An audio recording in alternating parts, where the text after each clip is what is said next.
tere! Räägime täna millestki, mis on meie kodudes, täiesti nähtamatu, aga millel võib olla päris tõsine mõju meie tervisele. See on radoon.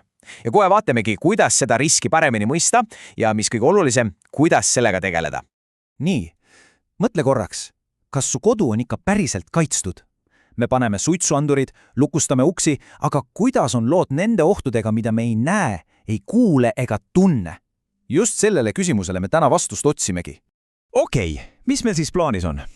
Esiteks, teeme selgeks, mis see radoon ülti on. Siis vaatame, kuidas oma riski hinnata ja seda mõõta.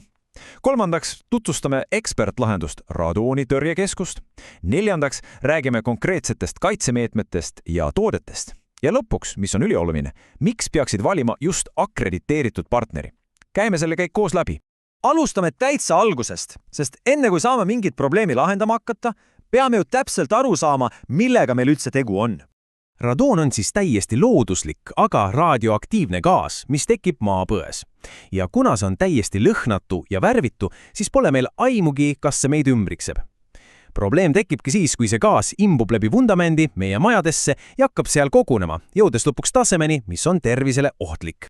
Aga kui palju on liiga palju? Mis on see ohtlik tase? Eestis on see maagiline number 300.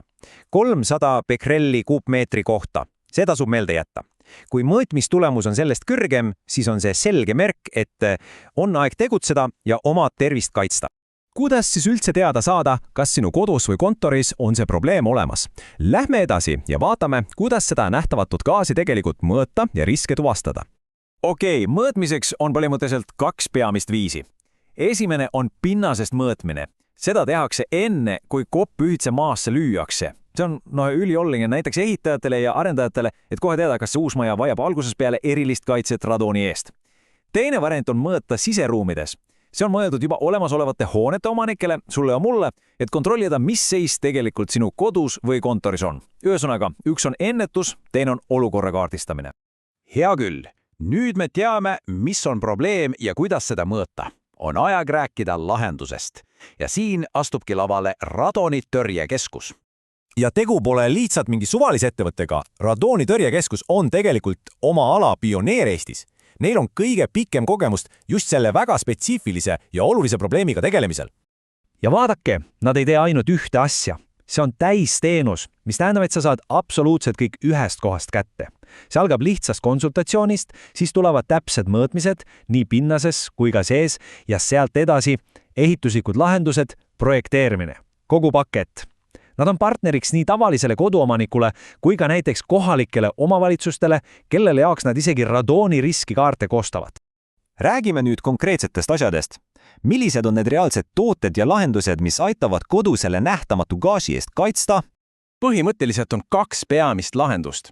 Esiteks, radoonitõkkekiled. Need paigaldatakse vundamendi alla ja need toimivad justkui barjäärina, mis füüsiliselt takistab gaasil majja pääsemist. Teiseks on radoonikaevud. See on juba aktiivisem süsteem, mis imeb gaasi pinnasest kokku ja juhib selle ohutult hoonest eemale. Ja mis teeb asja eriti mugavaks? Radoonitõrjekeskusest saad see nii materjalid kui ka soovi korral tellida paigalduse täislahendusena. Ja see lause võtab nende missiooni minu arust suurepäraselt kokku. See pole lihtsalt tootete müük, see on teadmistepõhine lähenemine, et pakkuda just sinu olukorrale kõige sobivamat ja tõhusamat kaitset. Ja nüüd jõuamegi viimase, aga ausalt öeldes võib-olla isegi kõige olulisema osani. Miks on partneri valikul nii kriitilise tähtsusega just see sõna akrediteering? See ajajoon näitab nende teekonda väga selgelt. Alustati juba aastal 2006. See tähendab peaaegu 2 aastakümne jagu hindamatut kogemust. Ja see pikk teekond ongi viinud nad tänaseks staatuseni, kus nad on Eesti ainus täielikult akrediteeritud radoonimõõtja. Ja just see ongi see kõige tähtsam konks. Mida see täielik akrediteering siis tegelikult tähendab? See tähendab seda, et nende tegevus vastab absoluutselt kõikidele standarditele ja juhenditele, mis meil Eestis üldse kehtivad. See on, teate, kvaliteedi ja usaldusväärsuse kõrgeim tase. Ja just see eristabki neid absoluutselt kõigist teistest turul. Ja need siin ei ole lihtsalt ilusad sõnad, vaid konkreetsed kontrollitavad faktid. Standardi number, tunnistuse number ja registreeringud majandustegevuse registris. See on reaalne tõestus nende professionaalsusest ja pädevusest. Mida siis ise teha saad? Tegelikult on asi lihtne. 4 sammu. Esiteks, hinda olukorda. kas elad vanemas majas või alles plaanid ehitust. Teiseks, võta ühendust eksperdiga, näiteks radoonitõrjekeskusega. Kolmandaks, lase neil teha professionaalne mõõtmine. Ja neljandaks, tulemuste põhjal rakenda just sinu hoonele sobivaim lahendus. Nii lihtne see ongi. Nii, loodan, et see väike ülevaade aitas selle nähtamatu ohu sinu jaoks. Natukenegi nähtavamaks teha. Nüüd on pall sinu käes. Mis on sinu järgmine samm, et tagada nii enda kui ka oma lähedaste turvalisus ja mis peamine, täielik meelerahu? Mõtle sellele. Aitäh kuulamast!